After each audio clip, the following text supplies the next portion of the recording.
Welcome to the Believe Again podcast. I'm your host, Josh Robry, and with each episode, I hope to inspire you to live an enjoyable, meaningful Christianity by bringing you stories that are real, raw, and refreshing. And this episode is no exception. In fact, as I look back on all the episodes that we've recorded for this season, this one stands out the most to me as one of the most persevering stories that I think you'll ever hear. It's from a church planter who planted with Art. And right after her and her husband planted their church, do.h in Cleveland, Tennessee, Sarah found out that she had cancer, stage 4 cancer. And then right after that, her and Dustin and their church went through COVID. And so as you can imagine, that was a lot to come at this young family early on in their church life. When I heard her story, heard about what was happening, of course, we all started praying for her. And then when we decided to do this podcast, she was someone that came to mind as I knew her story would inspire you and to really keep going when times get tough. And that's exactly what she's done. So much came out in this interview, more than I was aware of how much this family has gone through. And so if you know someone that's gone through a tough time, maybe you've gone through a sickness, if you've ever battled for your health and your body, you can know how tiring that journey can be, how endless it can sometimes feel at times. And this is exactly what this family went through. So I'm very, very excited to bring you Sarah Wilson from do.h in Cleveland, Tennessee on the podcast this week. Listen up. I know you're going to enjoy it. All right. So welcome to the Believe Again podcast. I'm your host, Josh Robry, and I'm very, very excited to have with me today Sarah Wilson, who with her husband, Dustin, planted do.h, and she's got an amazing story. She's a creative person, and she's also a cancer survivor. So I know her story is going to mean a lot to a lot of people. So welcome to the podcast, Sarah. Thanks for having me. Excited to be here. Awesome. Great. Well, Sarah, why don't we just start off with you telling us a little bit about your family? Sure. Yeah. Dustin and I have been married for a little over 15 years, and we have a little girl. Her name's Riley. She is 9 going on 10, going on 16. Mm-hmm. And we live currently in Cleveland, Tennessee. So awesome. And tell us a little bit about yourself, where you're from, what your likes and hobbies are. Well, I grew up in Michigan. So I moved to Tennessee, Cleveland here for college. I went to Lee University, fell in love with Cleveland, absolutely love the city. And I love anything creative. So I do graphic design on the side as like a little business. So just anything creative, design, photography, that's my wheelhouse. So that's also how I serve the church. So I love anything creative. You guys are living life, and then somehow you become church planners. So what was the process of you guys dreaming together that you would do this? Was this something that you were excited about the whole time? And just tell us about the process of deciding to plant a church. Well, I knew I was called to ministry before I ever met Dustin. I didn't know what that looked like because, at the time it was like females in ministry, unless you were going to become like a youth pastor or something. I don't know. I just didn't know what it looked like. I knew I was called to ministry, but I wasn't sure how. And so when Dustin and I met, he was still just trying to figure out life as well. And so it wasn't until he finally got his life 100% right with the Lord, and he knew, like, he had this moment where he felt called to ministry, and then he came and he shared his story with me. And it was in that moment when I could see the difference in him. And I was like, okay, now we're on the right track here. And so together, God kind of pulled us into ministry, and it wasn't long. I think we only dated for 6 months before we were engaged, and then only like 6 more months, and then we were married, and then we were serving full-time in ministry within that first year of our marriage. So together, I grew up in a ministry family. He grew up in a ministry family, and then, together serving. So basically, I feel like I've served in ministry my entire life. But we did come from the Church of God, which in the Church of God, if you want to be a pastor, you take over an existing church. And that's the only way we really knew and understood ministry to be. And so it was, I forget what year it was. I think Riley was 2. and we had moved to Florida, and we took over an existing church and began pastoring. And it was hard. It was one of the hardest things that we ever did. We knew we were called to it, but when we walked into the church that first Sunday, I think we had 12 people in attendance, and it was basically a shell of a building. I mean, the property was beautiful. There was a school that rented from the church, and that was the only reason that the church even was able to stay afloat.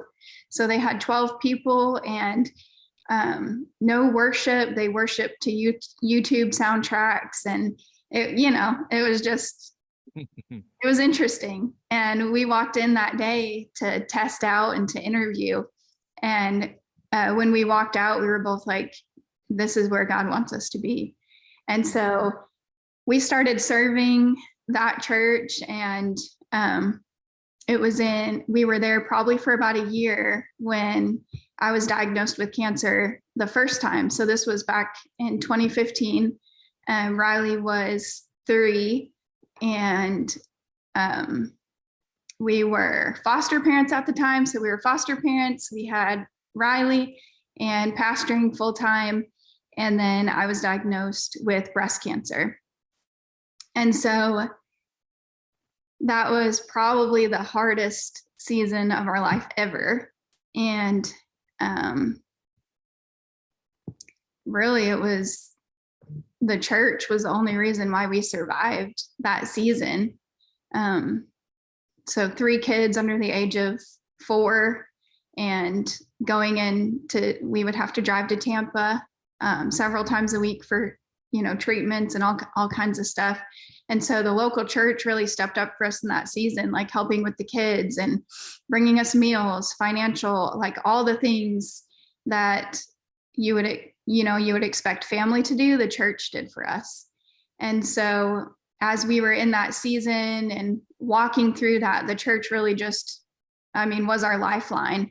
And so as we were pastoring and, doing all the things that you do to try and survive in that season, the Lord, through some certain connections, like through Riley's school, we met another ARC family, and we'd never even heard of ARC. And so Bayside was right near where we were pastoring. So we were in Bradenton, Florida, and Bayside is right there. And so we met some of the interns who were, they were interning at Bayside before they launched out to plant their church. And so we met them and started talking, and they're like, yeah, we're here just for a certain amount of time, 6 months, and we're learning, and then we're going to go plant a church. And we were like, well, what in the world does that even mean? Because we didn't know. We just thought you took over an existing church. And so we just started talking and getting to know them and getting to know the process, and something in Dustin's spirit was just like ignited and excited. And so it was a long time of dreaming and like, what would that look like? And I don't know, just a lot of like dreaming and not knowing, but wondering. And so that's how we got connected through ARC. And then we started, as we walked out of that season, there came a moment where we were like, it's basically now or never, is what I told him. Like when you walk through something like cancer, you're like, okay, life's short. So you can either keep dreaming about it, you can either keep talking about it, or you can do something about it. And so I knew that planting a church was like in his heart, and it was something that he was either going to pursue, or I told him like, either do something about it or let's stop talking about it and move on with our life, because I can't keep going back and forth with you. And so we decided to check out an art conference, and we went, and the rest is history. So yeah, well, thank you for plugging ARC so much. And I'm glad ARC has been such a help to y'all. It has. So, when we set up this interview, I didn't know that you had a previous diagnosis. So maybe we could talk a little bit about that. Yeah. How did you find out, that this was something that you were going to be facing as a family? Yeah, it really just happened one day. I was taking a shower and, just washing, and I felt something in my chest. And as soon as I felt it, like my heart sank. And it was one of those moments where you just like something's not right. And so I stepped out of the shower and, asked Dustin to come over, and I was like, okay, I felt something. I don't want to freak out, but if you feel it too, then I think that we need to go get it checked out. And it was just that like gut feeling. And so he was able to find it right away, and it was a pretty large mass. It was probably about that big. And it felt like it had come up overnight. Like I swear I had never felt anything before in my chest. And so we went, and within like a week, I'd been seen. This was in October of 2015. And I'd been seen by a doctor who sent me then to an oncologist. And I went and I had all the scans, and then I had a biopsy. And through the biopsy, they were able to confirm that it was breast cancer. And so it was one of those heart sinking moments, because they look at you, and then it's almost like death is an immediate thing that they put on you. When you hear the word cancer, it's like cancer, death, like it's just related together. So what they tell you should expect for your future at that point? At that point, they wanted me to go through all the conventional treatments. So chemotherapy, radiation, double mastectomy. And at that point, I had made the decision to do 95% holistic path. And so I did go through, I had a double mastectomy, and then I had reconstruction. I did decide to pass on chemo and radiation, and I decided to go 100% holistic. And so that wasn't very fun to deal with the doctors, because they didn't agree with a lot of the decisions that I made. So at that point, I went completely vegan. I started juicing. I started doing supplements. I started doing herbal remedies and all those kind of things. And then moved forward with a double mastectomy. And then it came back shortly after that. And so after I'd had my double mastectomy and I was getting ready for reconstruction, another lump appeared. And so when I went in for reconstruction, they were able to go ahead and remove the new lump, take more skin, take more muscle, and then do the reconstruction. And so then within 8 months of having reconstruction, it came back a third time. And so I ended up switching doctors. There's a whole lot there, because there were times like I would go into the doctor's office and be sitting there, and Riley came along with us for every doctor visit. Like we never shielded her from anything. We were very open with what mommy was going through, and she was very brave. She would love to come to the doctor appointment, hold my hand, and all the things. And so there was one very defining moment when the three of us were sitting in the oncologist's office, and the plastic surgeon was there as well. And the doctor looked at me and she said, "I feel like you don't fear this enough." She said, "I feel like you aren't taking this serious." And she pointed her finger at Riley and she said, "Do you want to see her grow up?" And she said, "If you want to see her grow up, then you need to take this more serious, and you need to have fear. You need to be afraid of this." And what she didn't know was that I was fearful, that I'd been dealing with fear since the moment she told me it was cancer. That I would lay awake in bed at night and I would just, fear death.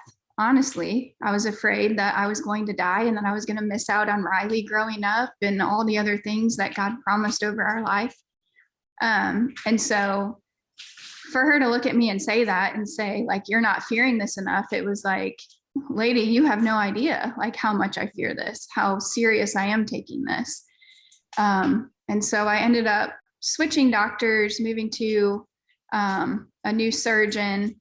He was able to go in and remove. So this was my third surgery. He went ahead and removed my reconstruction, all together, and he had to take more muscle, he had to take more skin. So I was not able to have reconstruction again after that, but he was able to successfully remove all the cancer.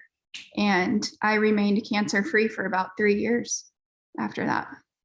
Wow, man, that is such a journey. Yeah. And, you know, I can only imagine, how this must have weighed on you guys every day, this reality, and to come in and out of surgery, and just the weight that that must have been on not just you, but on Riley and Dustin as well as your church.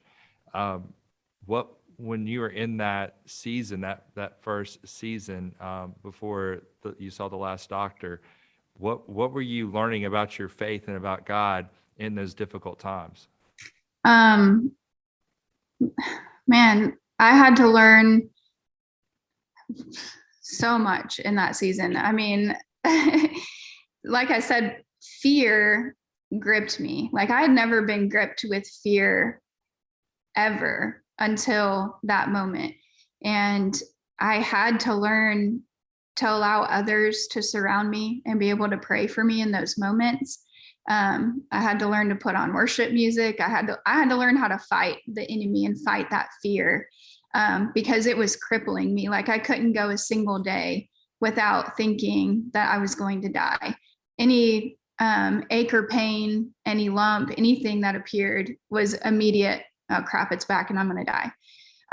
And the enemy would mostly taunt me with thoughts of Riley because, I would tell Dustin, I was like, it's not that I don't love you. Obviously I love you, but you'll be fine. Like you're an adult and you'll grieve and you'll get past it. I said, but the thought of leaving my child, like absolutely crippled me. I would have nightmares, and there was one time when, I had a panic attack and I was laying in the bed and it was late at night and I was hyperventilating. I couldn't breathe. I was so scared that I was going to die.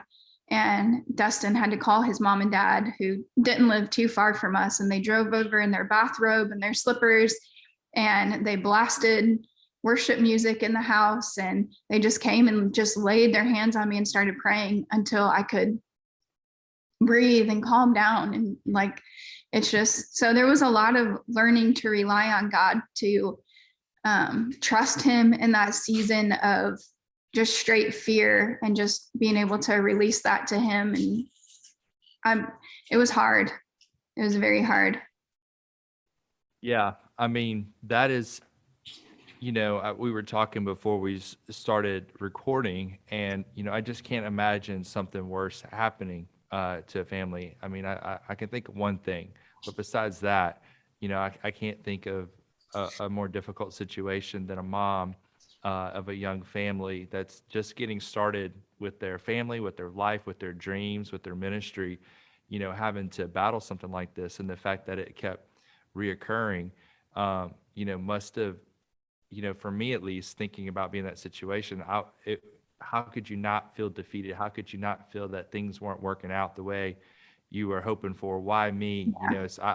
I throw a pity party quicker than anybody. Why me, God? I've been faithful. I'm planning a church.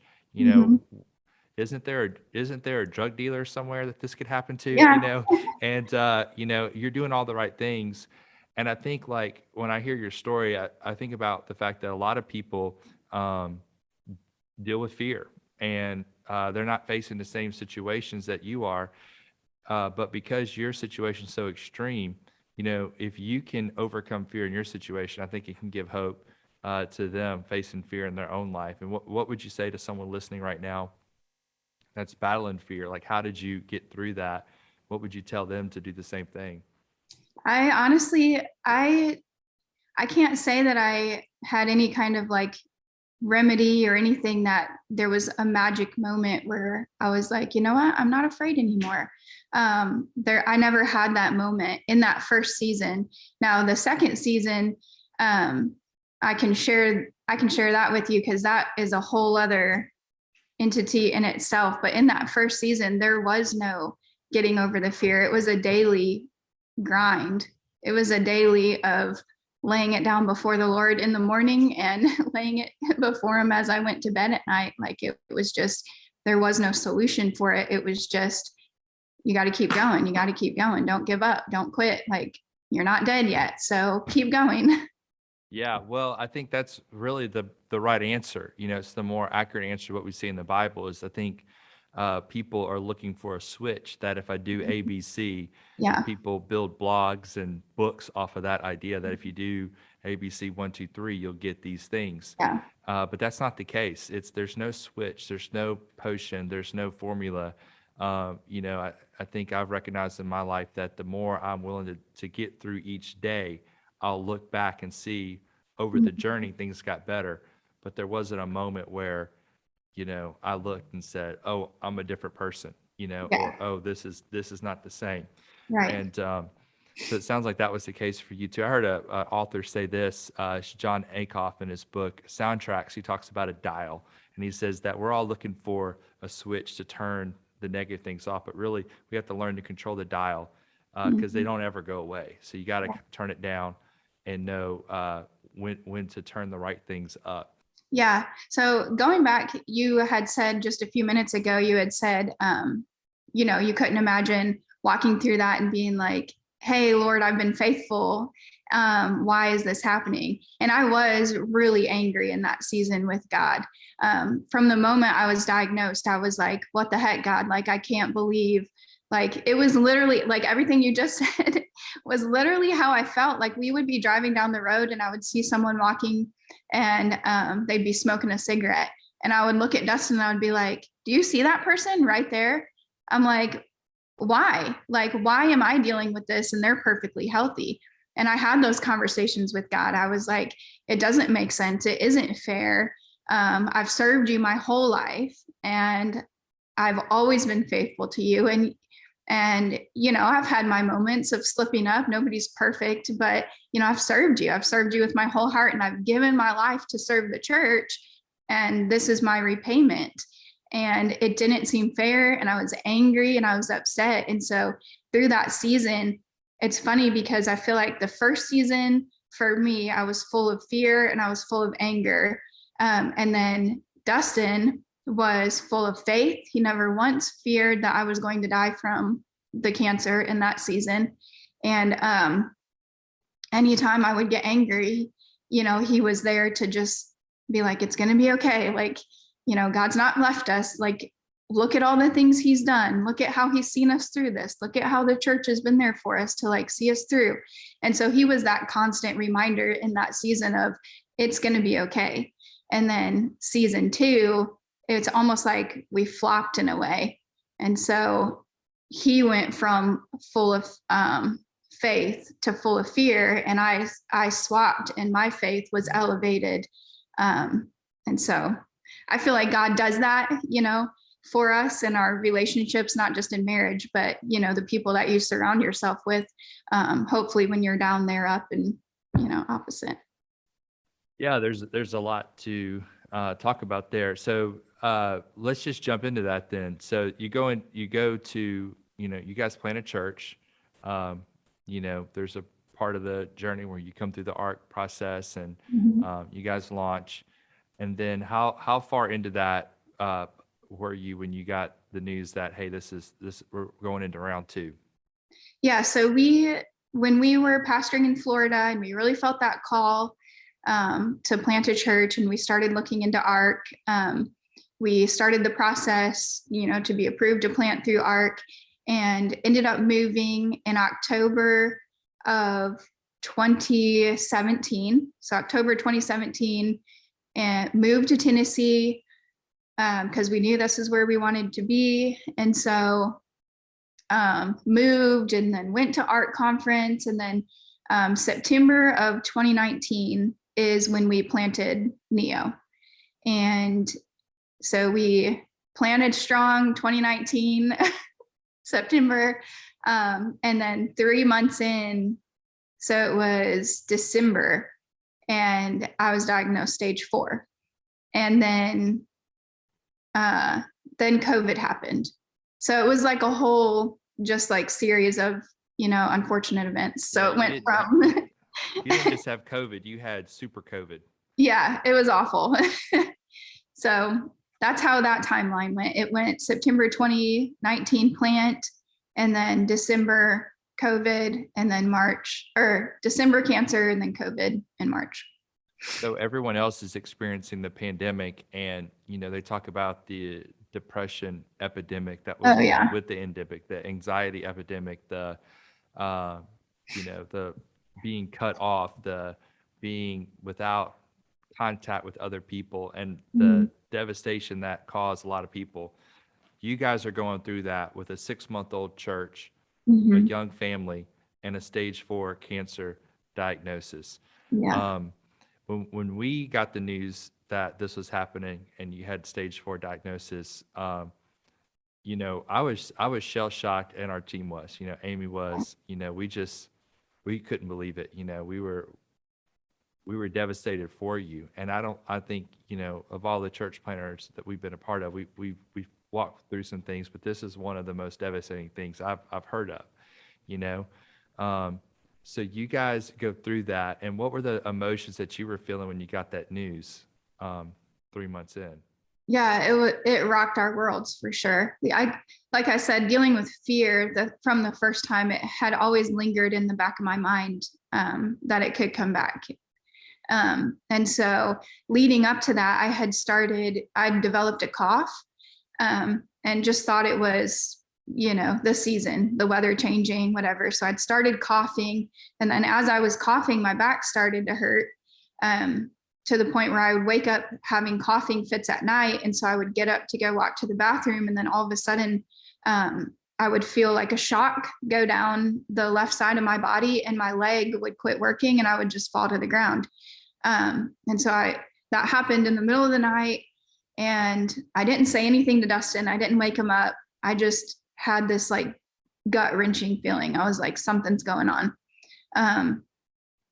And so the next day I told him, I was like, something happened last night. I don't want to freak out, but I do want to look into it. I said, I was walking, and then all of a sudden, I honestly felt paralyzed. I felt like I couldn't walk anymore. And I just fell and crippled to the ground. And so I was like, we didn't have health insurance at the time, which is a huge part of like my testimony is, planting a church and finances and things like that. You just, insurance is something that you kind of put on the back burner because you're trying to put everything else is priority over that. And so we had zero insurance. And so I told him, I think I'm going to go to urgent care and just get, an x-ray of my lungs, see if maybe something's going on, and then let them know what happened to my spine. And so this was right after Thanksgiving, because my parents had been here for Thanksgiving. And so they were worried about me, and they were like, you really need to get it checked out. So I went to urgent care, and she did an x-ray. I told her about what happened to my spine, and she was like, well, it's probably just because you've been coughing so much. You might have like irritated something. And so she's, yeah. I was like, well, because, it was sore, almost like a bruise in my back. And I was like, well, okay, maybe, I don't know. But I told her my history. I said with it, I do have a history of cancer. So I just want to be upfront with that. And so she did the x-ray, she looked at it, she came back, and she was like, I don't see anything on the x-ray, but she said, I'm going to send it to, I forget what they're called, the people who look at the x-ray. She's like, I'm going to forward it onto him. He's like not here today. So she said, if he sees something, then you're going to get a phone call. And so I left, and, I remember being in the grocery store, and I called my parents because they'd been praying. And I said, she looked at it and she didn't see anything. So, it's probably nothing. I said, I feel a peace. I feel good about it. And I think within 2 hours, I had gotten a phone call from the guy who looked at the x-ray. And he said, we did see some things of concern on the x-ray, and I'd like you to be seen by an oncologist. And so at that moment, my heart just sank, and I was like, it was one of those like, crap, like, seriously, are we really dealing with this again? And so we, with not having insurance, I was like, what am I supposed to do? Like, we can't just like fork out thousands and thousands of dollars to go, see an oncologist and all this. And so just with the connections that God had given us in the city, the mayor of Cleveland happens to live across the street from us, and he is connected with Dustin's dad. And he made some phone calls to the hospital in Chattanooga, and he said, hey, we've got this family friend and they don't have health insurance, but she has a history of cancer. She's got some things going on. Would you guys mind seeing her? And so they were like, yeah, send her to the hospital, tell her we'll check her out and tell her not to worry about a thing. And so we're like, okay, God. So, there's always that fear of like, you don't want to know what's going on. It's like, if I put it off. So I tried to put it off for a couple of days. And by the time I've had that feeling about my checking account a few times when I was younger. I don't want to know what's going on. I'm not even going to look. Yeah, don't look and just swipe and just pray that it's swiping until they stop you. Yeah, so I definitely put it off for a few days, but it got to the point where I couldn't walk anymore. I couldn't take another step without just that paralyzing feeling on the left side of my body. And so finally Dustin was like, you're going. And so we got someone to watch Riley for the day, and Dustin's parents were actually out of town along with the mayor, and they were all together. And so we went to Erlanger Hospital in Chattanooga. And as soon as we walked in and checked in, we were sitting there in the waiting room, and this lady walks out and she comes over to us and she was like, are you guys the Wilson family? And I mean, this is all God, because there's no way I would have been able to walk through this without God and all of the favor that he had on the situation. And she was like, well, I just wanted to let you know that Mayor Brooks called and he told us you were coming, and I'm the CEO of the hospital. And I just want to let you know that you don't have to worry about a single thing. We're about to get you in a room, and don't worry about money. Don't worry about anything. And wow, like, incredible. Who does that even happen to? Like, it was how does that happen? How does that happen? And so we went and they took me back for a scan, and then they took us back to a room. And then this was the moment. The just regular ER doctor came in and it was just Dustin and I in the room, and he sat us down and he was like, so what do you think is going on? And I said, well, what I hope is going on is that it's just, I don't know, here's what I hope is going on. And I said, but what my fear is that the cancer's back. And he looked at me, and Dustin was angry at him for like saying it this way, but he looked at me and he said, well, I just want to let you know that it is back and it's bad. And he said, it's really bad. And so in that moment, we just broke down. We started to cry. And Dustin was like, why would you tell her it that way? Like, why wouldn't you tell me, or like pull me out of the room? Like, but he did. He just ripped off the Band-Aid. And honestly, I'm glad that he did. It just, it had to be, I would have rather him just rip it off and tell me how it was than try and sugarcoat.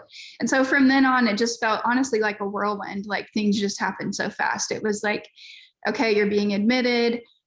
We've got this oncologist who's willing to take you on as a patient. You're about to meet him. We're going to get you checked in.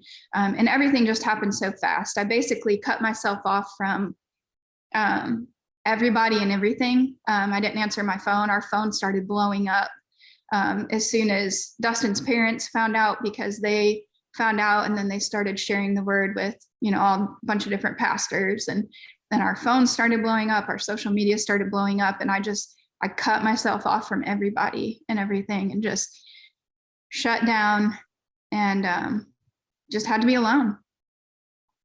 So was that the hardest part of the whole journey, or would you say it wasn't and there was another part?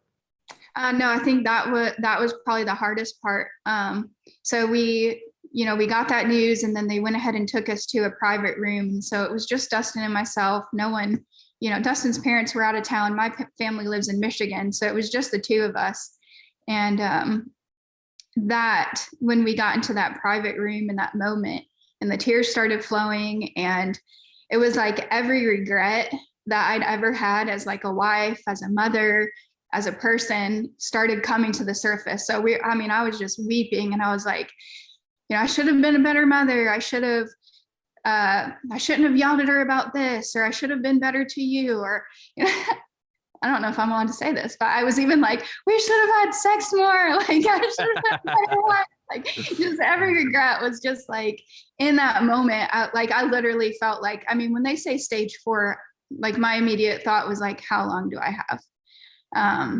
What are we talking here? Like weeks, months? And so those were the thoughts that were flooding us in that moment of, how long do I have? And so that right there, between that and then Riley was brought in a couple hours later and having to tell her. So between those two moments, that was the hardest of the whole journey. I want to ask you about Riley as well, but what I think hearing your story is, you live with no regrets. You took that church, with 12 people, playing YouTube worship, and you guys did something that less than 1% of people are willing to do. You moved down there by faith, trusting God to help in a situation that wasn't exactly promising. And then your husband has his dream to plant a church, and you're like, hey, it's now or never, let's do it. Mhm. And so you guys did that, and then in the process, you kept Riley connected as well. And I'd like to hear, what was that conversation like? How did you talk to her about this in that moment? And then if you feel like it's appropriate, how have you talked to her throughout this whole process about what's going on with your health? Yeah, so we've been very open with her since the beginning. Even at 3 years old, I feel like she grew up really fast because of everything that happened with my health. It was almost like she jumped into the role of like being the strong one for mommy. She wanted to be at every doctor appointment. She wanted to hold my hand when I was getting my infusions or anything like that. And so she really jumped into that role. And so this second time around, we told her, and I feel like she knew, because she associates the hospital with cancer now. And so knowing that mommy was back in the hospital and that she hadn't seen me all day. And then when we brought her in and we told her and she saw me hooked up to everything, she just cried. And there's nothing harder as a parent than to see your child hurting like that. Mhm. But when I say that she has jumped into the role of like being the strong one, her immediate, like after she'd wept and after she'd had a moment to process, her immediate response was, Mommy, I want to sing you a song. Wow. And so she started, do you know the song Devil No Not Today? Yeah. Yeah, so her little tiny voice, and we recorded it. I like laid in the bed and she recorded it, or I recorded her singing it. But she was like, Mommy, I really want to sing this song to you. And she was like, Devil, no, not today. And she starts singing it. And then she points her finger at the floor and she was like, Enemy, you cannot have my mom. And so she just started doing her thing, like being strong and being the little prayer warrior that she is. And she's been, a strong little fighter ever since. And so like I said, I feel like she's grown up a little faster than most kids, but she's Woo. also very wise. So Yeah. I mean, a lot of goosebumps here and chills thinking about, her, but then also the gift she was able to give you in that moment. yeah. And, I think when I was growing up, you'd always hear like, children are, they're tough, they'll bounce back, blah, blah, blah. And I think we get that really wrong, that children are more fragile than we know, but they're also stronger than we could ever Yeah. imagine. And they're stronger in a way, they're not strong in the way that they can handle abuse and trauma because they're young. They're fragile in that way. But in the way that they're stronger than we'll ever imagine is when we give them a chance to shine and Mhm. what they can add value to our lives when we bring them into moments like you've talked about in the right way.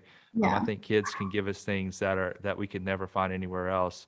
And so it sounds like she's handling this with a very positive attitude. And so how have you seen this, you know, impact her view of God? Because here her mom and dad Hmm. are pastors and you're dealing with this terrible situation. How have you kept her view of, excuse me, how have you kept her view of God and his faithfulness positive through all of this? And Yeah. have you even been able to do that? Yeah. Surprisingly, she has asked the tough questions of, why is this happening to you? And she's asked me point blank, she said, Mommy, if it says in God's word that by his stripes we're healed, then why hasn't he healed you yet? Like, if I'm praying, God, heal my mommy, why hasn't he healed you yet? Like, she's asked me that. And so it has been a teachable moment for her to show that just because you pray God heal doesn't mean that that's necessarily what he's going to choose to do. And it's been us teaching her, we live in a fallen world. And so, bad things do happen. Like, life isn't perfect. And, bad things are going to happen. And so it's how you choose to respond to those things when they happen to you. And look at all the people that mommy's been able to, talk to or, encourage, when they're going through a hard season, because I've gone through this. Look at all the good that's happened because of it, and all the people we've met and all the things that God's been able to do.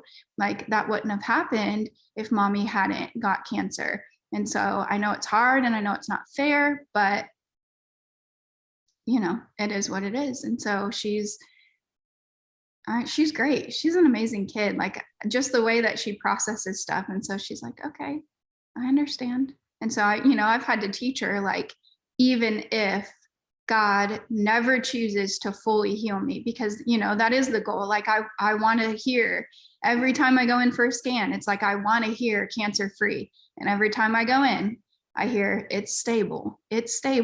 And so she gets frustrated too. She's like, when is it going to be cancer free? Like, when are we going to hear that? And I'm like, even if we never hear those words, God's still good. Are you still going to serve him? Because mommy's still going to serve him.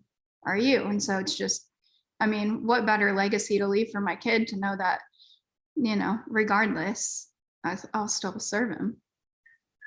Wow, that's powerful stuff. I'm just really blown away by this story, and the way that you're able to lead your daughter, the way that Dustin's been able to support you through this. So here was kind of a defining moment. That second time around is we were in the hospital, and we only allowed, aside from family, there was one other couple that came in, and they were from our church, and really had worked alongside of us to help launch Neo. And so they asked if they could come in, and he said he really felt like the Lord wanted him to pray over me. And so we allowed them to come in that first day. And this was after Dustin and I had that major breakdown moment of, like, tears and regrets, and, like, saying all the things that we felt like we needed to say to each other. And so they came in, and, he had this specific worship song that he asked if he could play. And so he put the worship song on, and then he started to pray over me.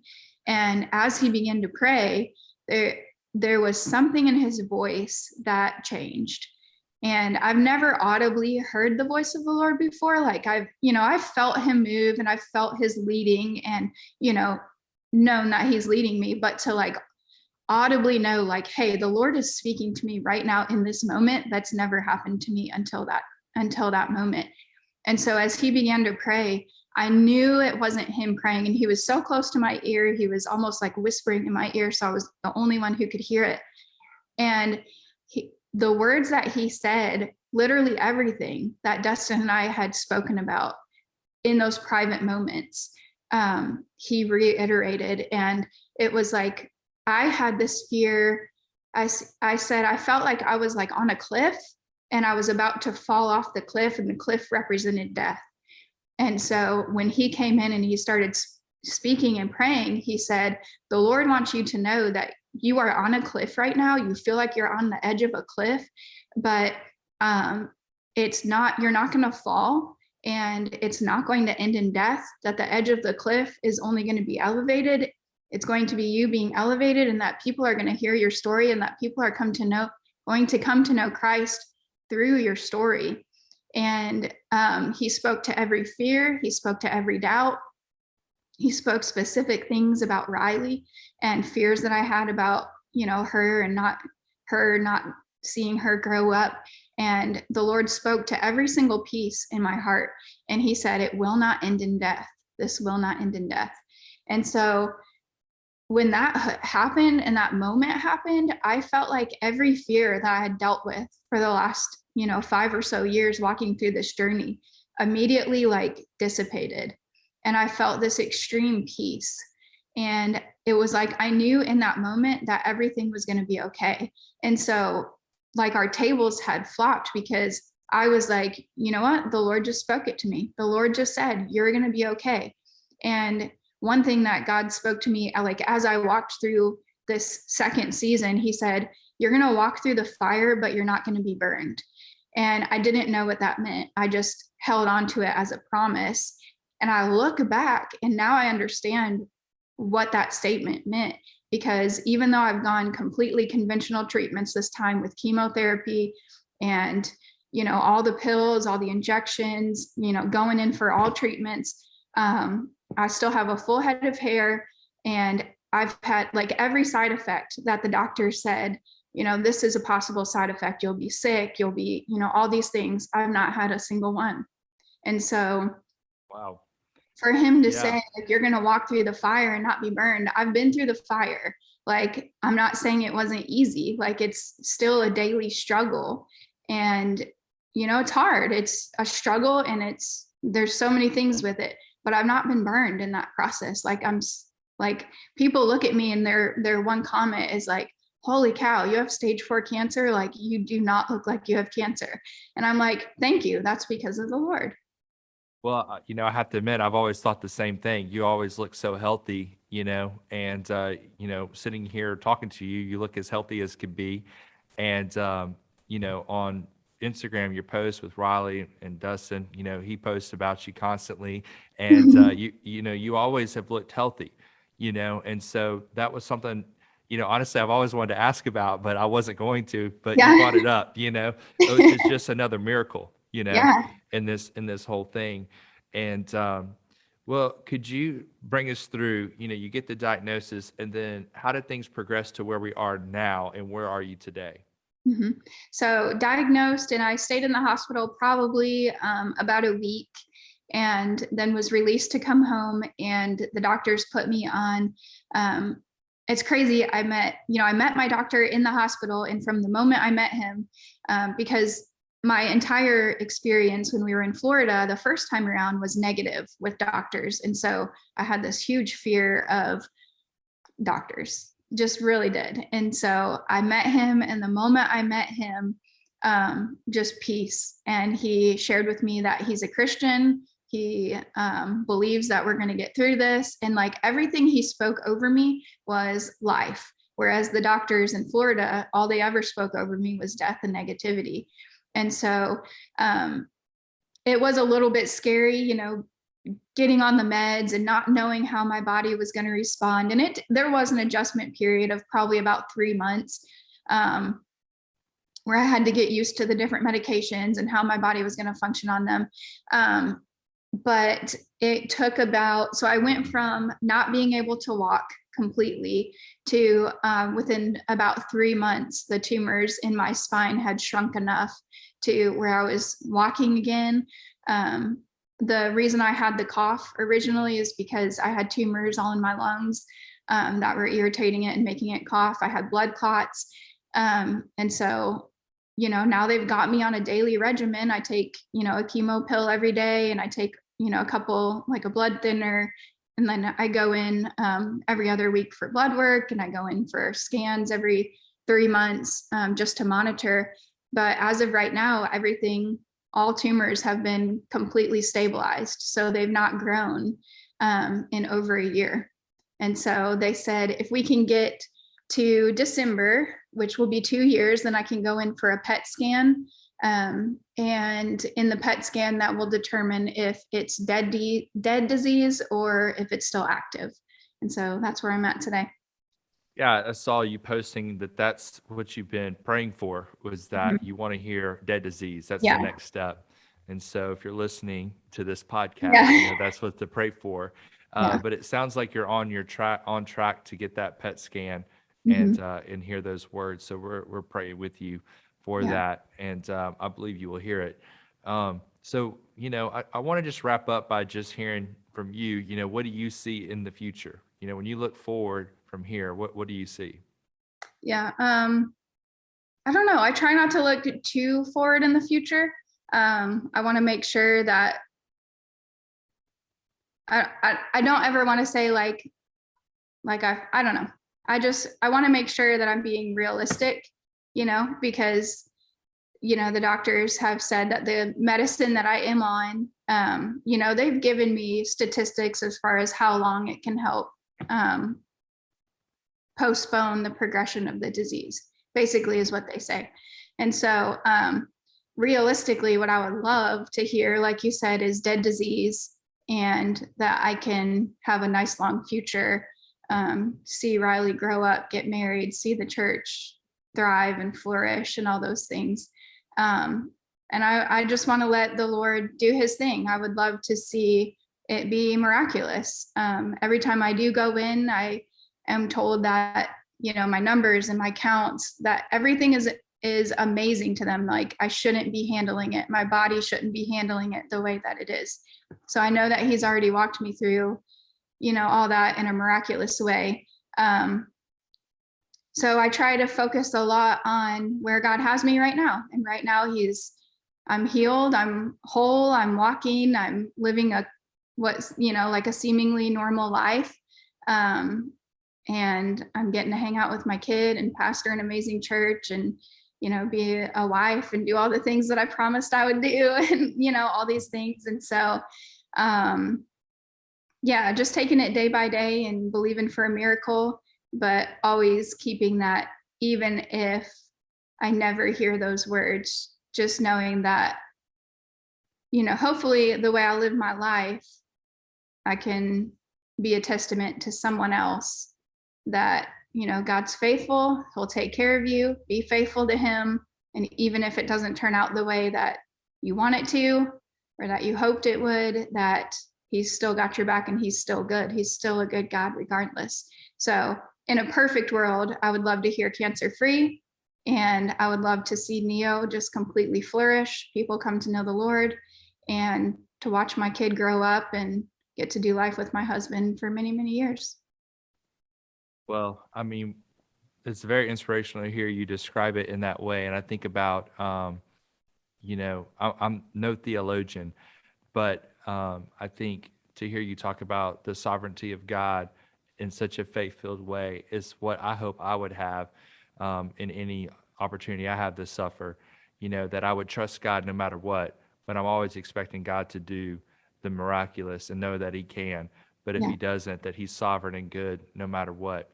And, I think that in itself is not just a great way to live your life. I think it's when you're suffering, but it's the way we should live our life every single day. And that is a great legacy to pass on to your daughter and to your church and to anyone listening right now to your story, I think. And, this has been very, moving for me. It's been very inspirational to me to hear your story. So I just want to thank you for sharing it. I know when I asked you to do this, we barely knew each other, besides the fact that you guys came through ARC and we were praying for you. And so I just want to thank you for spending, some time this afternoon chatting. Yeah. Anything else come to mind or anything else you want to say or add? I don't think so. I just think last thing I would add, like if there's a pastor that's out there watching, do for your church and be that person for your church that you would want them to be for you if you were walking through a hard situation. There's a lot of people out there that we come across as pastors that are hurting, that are broken, that have been burned by the church, that walk through dark seasons all alone. And when we planted Neo, there's a phrase that floats around ARC, don't do ministry alone, don't do life alone. And when we planted Neo, we planted it with the intention that it wasn't just going to be another church, it was going to be a life-giving community where people truly weren't going to walk through dark seasons alone. And so I think being able to walk through what we've walked through has made us way more sensitive when others are walking through things, even if they just are sick with COVID, send them groceries, send them a meal, check on them, make sure, do you need help with your kids? Like the way that you would want to be treated if you were walking through something is the way you should treat the people in your community. And even if you're not a pastor, even if, it's your neighbors or whatever, but be sensitive to that and don't, just treat people the way you'd want to be treated. So. Yeah. And I think, hearing your story, as we talked for the past hour or so, I think that's what I've seen, how God has moved in your story. It's been through a community of faith. It seems that's been what's brought you through and supported you. Is how God has spoken to you through that prayer that you just said that activated your faith, through the way that, was it your parents or Dustin's parents that came over and played the music and prayed over you? And then just the way the church is rallied around you. It seems like the community of faith has been such a huge part of your journey and how you've gotten through it.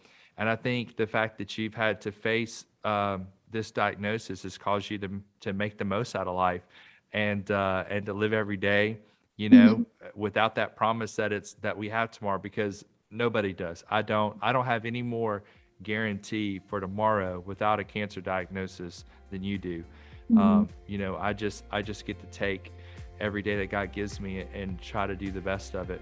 And, I've been thinking a lot lately on when I get to heaven, the fact that Jesus is going to say, whatever you've done unto the least of these, you've done unto me. And, we don't do good works because we want to get rewards in heaven. We do good works because we're doing them unto Jesus and we love him. And so taking care of people in the way you do, I ultimately believe we're doing it for Jesus. So thank you again for sharing your story. Thank you, Dustin, for sharing your wife with us so that we could hear from her. And I know this is going to help a lot of people. So thank you. Thank you for having me.